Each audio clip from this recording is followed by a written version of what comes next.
ঘৰৰ মন্দিৰতে প্ৰসাদ ৰেডি কৰিছিলে, মানে অম্বুবাচী আজি দৰ্জা খুলিছে যে। কিন্তু ময়ো আজি গাড়ীখন উলিয়াই ল'লোঁ মানে অকলেই উলিয়াইছোঁ আজি। প্ৰদীপক যে বহুত মিছ কৰিছোঁ, সাহ দিবলৈ সি নাই। চ' মই অকলে গাড়ী চলাম আৰু এয়া মা পিছফালে বহি লৈছে। আজি প্ৰথমবাৰ গাড়ী লোৱা বুলি মন্দিৰলৈ শৰাই এখন লৈ আহিছোঁ, এয়া হৰকৰি মন্দিৰ। ভয়ে ভয়ে আহি পালোঁ যদিও মন্দিৰটো ইমান ধুনীয়া, পৰিৱেশটো দেখি চব পাহৰিয়ে যোৱা যায়। চাওকচোন আপোনালোকে এবাৰ।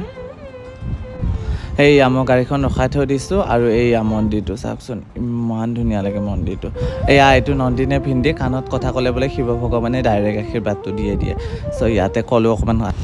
এইয়া মন্দিৰটো ফ্ৰণ্ট ছাইড, ইমান ধুনীয়া লাগে নহয় আহি ইয়াতে। আপোনালোকো আহিব কেতিয়াবা যদি হাজো ফালে আহে। আৰু লগতে এইয়া সৰুকৈ এটা কৃষ্ণ মন্দিৰ আছে। কাষত এটা সৰু পুখুৰী আছে, সৰু মানে ডাঙৰেই পুখুৰী আছে, য'ত এয়া মাছবোৰ আছে। মায়ে কাছু দেখা বুলি ক'লে, কিন্তু মই কাছু নেদেখিলোঁ। এয়া মাছ কাছু গোটেই চাই ঘৰলৈ যাওঁ আৰু আমি দুটা। মন্দিৰতে মোৰ কলেজ ফ্ৰেণ্ড এয়া অৰূপক লগ পালোঁ, চ' সি